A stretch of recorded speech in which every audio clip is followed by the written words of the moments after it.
welcome back to my channel. I made some changes to my setup, so hopefully I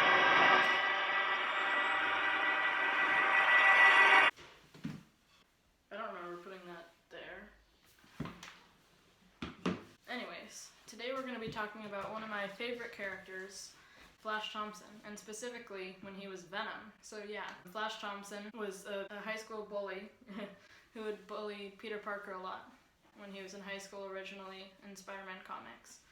And he ended up going to the army later on, and he lost both of his legs during that. So then he was drafted to be part of this thing called Project Rebirth. There was this organization that had hold of the Venom symbiote, and they were going to experiment and use it to make somebody a super soldier. So they chose him so that the Venom symbiote could regrow his legs. He was hired for that, and that was a good way for him to still be able to serve the army, even though he had 2 missing legs. And they sent him on these missions, and he was called Agent Venom. That was the start of this really cool Venom run that I liked. I don't actually have it here, but I would get these from the library, and this ran for like 40 something issues. I definitely recommend it. But he had a good solo run. The title's just called Venom, but yeah, it's his adventures as Agent Venom. One really cool story arc of that series was called Circle of 4, where there was like this team up with Agent Venom, X-23, Red Hulk, and I think Ghost Rider, and they like teamed up to defeat Blackheart, who's the son of Mephisto. And there's actually this really cool page from that I'll show you, where they had Red Hulk take the Venom symbiote from Flash and the Spirit of Vengeance from Ghost Rider, so that it's just this really overpowered Red Hulk with a symbiote and the Spirit of Vengeance to try to take down Blackheart. But that's definitely my favorite Agent Venom story arc. Anyways, later on, Flash was, I think he left Project Rebirth, and then he was invited to become a member of the Guardians of the Galaxy.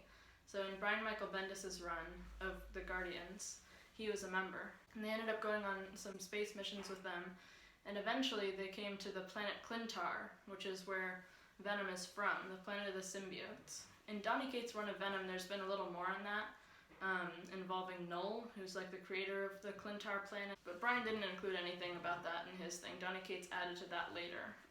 But anyways, on that planet he ended up learning more about the species that his symbiote is from, and learning more about his symbiote. But then that branched out into Venom Space Knight. He became a Space Knight, which are these like protectors of the universe. And I do have the first 3 issues of this, but yeah, this had really good art. Written by Robbie Thompson, art was by Ariel Olivetti. He actually painted it. There's some really cool art here, really detailed, but yeah, that's a lot of work to put into a comic to paint the whole thing. This didn't run for too long. I think it ended like after Civil War II. But anyways, then all of a sudden, Flash just didn't have the Venom symbiote anymore, and it was really unclear what had happened, because at the end of Venom Space Knight, he still had the symbiote, and it just seemed like his adventures with Venom were going to continue, just maybe not, he might not have his own solo series anymore. Just as long as he was still Venom, that was okay with me. But then the next Venom series started, and it was like a totally different guy, and then it ended up being Eddie Brock again, who was the original host of the Venom symbiote. And then later on, in that Venom run after Venom Space Knight, it was revealed that they ended up just saying that like he had some encounter with a villain that somehow got the Venom symbiote all like distressed and messed up, so that it ended up leaving Flash and then finding a different host.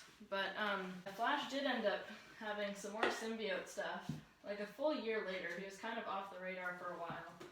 But then there was this Venom Spider-Man crossover called Venom Ink. This was when Eddie Brock was Venom, but basically Flash was just like reaching out to Spider-Man to try to figure out what had happened with his Venom symbiote, and he's been looking for it the whole time. He ended up meeting Eddie in Venom Ink, and then the symbiote like didn't know which one of them to go to because it had been with Eddie for a while.